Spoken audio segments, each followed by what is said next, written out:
with that, I'd like to welcome Acharya Shunya. Jayaman, welcome Acharya. Jema Aparna, I look forward to talking all things Navratri because it is the favorite festival that we all wait for. Yes. We, as a community, we look around for all year for this time. It's such a special time. And I think that it is a great opportunity right now to talk about what is Navratri for those of our extended community who might just be experiencing these goddess teachings new this year. What can they expect from Navratri, these morning celebrations with you? Let's just unpack the name itself. Navaratri. Nava means 9 and Ratri means nights. And this is a special festival that proceeds over 9 nights. And of course, over those 9 nights, it is said that Divine Mother Durga, as herself, as Kali, as Lakshmi, as Saraswati, she comes down to us on the earth plane through the moonbeams and heals whatever is broken within our hearts and reminds us of our true power and our true birthright to be really modern life goddesses. No matter what gender we are, we benefit from the Divine Mother's proximity to the plane of earthly living. And we celebrate this coming closer of the Divine Feminine and the human during this 9 nights and 9 days through celebration, chanting, worship, contemplation, and eating foods that taste like a goddess would eat those foods. Thank you. There's so much to unpack just with that. We did have a question from 2 members in the Southern Hemisphere wondering about the timing of Navratri and these celebrations and whether this time would also be good for them if they wanted to celebrate Navratri with you. Does it matter whether you're in the Northern or Southern Hemisphere for this? It matters because Navratri occurs not at random times, but at very special junctions of astrological and geospatial time, and seasons play a big role. And in the Northern Hemisphere where I am located, it is the Sharad Navratri or the Fall Navratri, and I recommend consuming fall foods from my book Ayurveda Lifestyle Wisdom. And in the Southern Hemisphere, I recommend eating foods that are good for the spring season, and this is known as the Chaitra Navratri. Both have equal Shakti or power to change our lives for the better and make us more whole and make us more empowered from within. But the protocol of foods that we follow are different. Whereas if we are in the fall season, then we deliberately eat more pitta pacifying, cooling foods. And if we are coming into the spring season where we live, then we eat more kapha pacifying foods. Yeah. Thank you. And for those participants who are joining us this year, we actually have a beautiful recipe book that Acharya Shunya's life partner, Chef Sanjayji, has prepared along with Acharya Shunya, and it's called Eat Like a Goddess. And in it, there are recipes that are appropriate, whether you're in the Northern Hemisphere or the Southern Hemisphere for this time. So there's both fall and spring recipes that can support you. And as Acharya Shunya said, there's also several recipes in her wonderful book, Ayurveda Lifestyle Wisdom, that will help to support you in this time.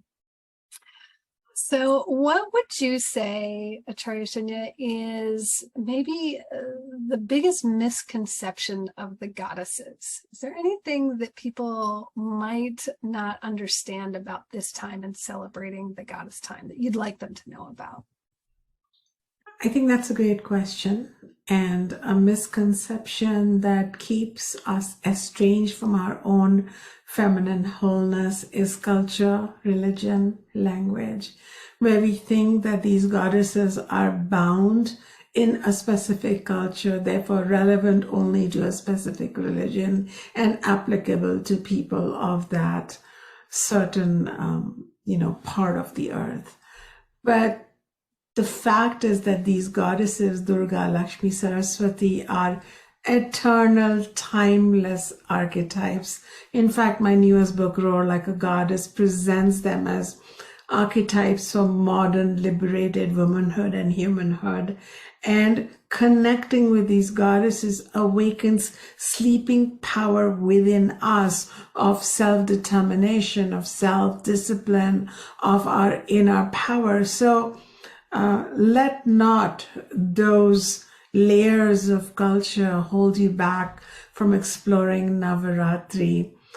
And now that people are taking off those glasses which hold us back, that color a certain festival in only very specific colors, and are able to look for and appreciate the universality of Navratri, I'm happy to note that Navratri is becoming very popular worldwide, and it is celebrated by groups of people and groups of women and people of other genders who want to utilize these 9 days as a ladder of evolution of consciousness to awaken within themselves and all around them grace, protection, blessedness, and power. Thank you. So it sounds like Navratri is for everyone. That's what I'm hearing. Yes, absolutely. Yeah. So regardless of your gender, so men can enjoy Navratri. Women can enjoy Navratri. Completely. I wanted to actually touch on that aspect, that that the goddess is for men as well. And I thought maybe would you share about your family and teachers, your male family and teachers, and their experience with the goddess and what you observed from them? All my teachers have been men, beautiful men, noble men, and I have found the divine feminine in their hearts, lodged as the Divine Mother. And this is to the credit of the ancient Vedic civilization that thrived in India before any religions emerged there. It's a truly universal, progressive, gender neutral, and all gender inclusive culture, which makes room for fluid and non-binary genders also most magnanimously, and even says that that ultimate consciousness cannot simply come to us in a feminine body or a masculine body, but in a body that has other genders, available in a fluid sort of way. And there is really no reason for anyone to be left behind. These 9 days are very specific for turning inwards and then tuning in with the divine feminine that is literally saturating the entire universe. And the moon rays themselves become potent pathways of blessing. And come all, come men, come women, come people of other genders, come children, come old, come young, and let us be with our Divine Mother. Let us shed some tears of tiredness and walk away rejuvenated and restored again. Yeah. Thank you. Does it matter if people aren't able to attend the sessions live? Will they still benefit? Of course, because as such, seekers who join me for Navratri are joining me from different parts of the world. So what may be a specific time for me where I live in Northern California won't be the same time for others. And we can use technology to provide you with the recording. And my recommendation is to make your way to that 30-minute recording whenever you wake up or whenever you have time in the middle of the day. And just be with it with your entire being. And listen not just from your ears, but from your heart. And if tears come up, let them drop. If laughter wells up, laugh. And let the goddess do her thing. Yeah. And beyond the morning sessions that you'll be leading us in, what does Acharya Shunya's Navratri look like in her home? I typically set up an altar where I might pick up a piece, something from nature, like a rock, that caught my attention, or flowers, or pebbles, or a piece of driftwood, and I would place it in a significant part of my home, and I would consider it as a portal of divine feminine Shakti or energy to me, because she's everything and everyone's mother, and she is immanent in everything, every particle of this universe. So I start treating that rock or that piece of wood or some flower as the face of Divine Mother, and I establish an altar around it. I offer it fresh flowers every day. I talk to it. I chant, and I re-listen to those chants at times. I meditate. I take out time for myself to contemplate. I tend to minimize my social engagements, though if I have to do it, I know Divine Mother is with me. But I really like to scope these 9 days and 9 nights for a more inward journey. Of course, if you're working or going to school, as I'm working through all these 9 days, I am what I am, a speaker, an author, a teacher, and my work doesn't stop. But there's always in the back of my mind this knowledge that it's Navratri, and whatever is happening with me, I have extra grace and extra wisdom and intuition to support me. And I check in and I come out from inside me back into the world with more confidence, a lighter step, and just great joy. And over this decade and more years that I have been leading Navratri on a world stage, I've had countless, hundreds and thousands of testimonials of people reporting this miraculous shift in their own attitude and their own experience of their own power that was asleep until now. So carry on with your life, but be ready to be amazed. Thank you. Yes, I can attest as someone who's been so blessed to spend over 14, this will be my 15th Navratri with you and studying with these teachings, that every year reveals some new beautiful jewel in my opening, and being with the goddess in these times is so nourishing. I wanted to share also with students or potential students that idea that something new often emerges in this time.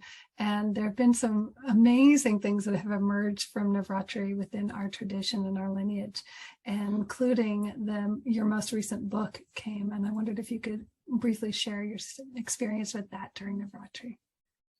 Each day of Navratri has a special power that we can unpack when we become consciously informed about it, and you've heard the mantras that activate that specific power. Well, I've heard those mantras from my mother, from my Guru Baba, and now I chant them and I hear them myself. And last year, on the 6th day of Navratri, which is the day of conscious manifestations, I activated the goddess in my 6th chakra right here, and behold, my newest book, Roar Like a Goddess, was born without any effort. She just flowed from me, and I finished my manuscript in mere 4 months, which typically takes me years to complete a manuscript. And the book was loved by my publishers at Sounds True. And now this book is making history. At the time of recording this interview with Aparna, the book's been out for almost 3 weeks, and it is consistently on top of the charts. And I'm receiving letters every day from different people all over the world saying, wow, the goddess is speaking to me through your book. So I continue to remain amazed at what happens during Navratri. It's a great time to start new projects, clean out your closet, buy a new home, propose to someone if you were planning to, plan for a baby, plant a new garden, start a book if you were planning to write one, because the special time during Navratri is special. It's not just something you say, it's really a fact. And on top of that, if you're going to join me, then we're going to activate all these powers from within you, and you will be in a superior state of consciousness over those 9 days and 9 nights. And so many obstacles that were on your path of self-doubt or laziness or tiredness or habitual fogginess and confusion, they're just going to disappear, and you will amaze yourself. And the leaps you will make over these 9 days and 9 nights are going to last you over the next 9 lifetimes. That is what is said in the Vedic tradition. Thank you. I'm ready. We're ready. And I think this will be an incredible Navratri, and we will be offering so many different experiences. If you join us for Navratri, you'll be able to receive the morning sessions, which will be audio only. And Acharya Shunya, can you talk about why specifically you chose to do audio only in the morning sessions?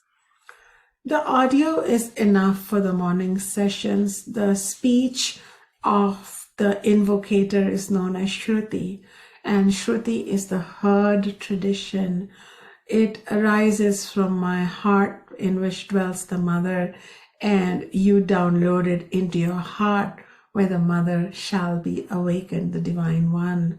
And that is why audio is actually great. There is no distraction of how you're looking, what's your appearance first thing in the morning. And we just get into the business of uttering her name, chanting her name, and listening to it and meditating from within. Audio is the best possible way to convey this great tradition of awakening the goddess through sacred storytelling, sacred mantra chanting, sacred eating, sacred lifestyle practices, and all in all, really making those 9 nights of Navaratri and 9 days work for us. Yeah, thank you. Yes, so we'll have those 9 morning sessions. We'll individually explore our own feelings and contemplations about these when we've deeply heard this knowledge. And we will have an online private Facebook group to discuss our experiences, to share.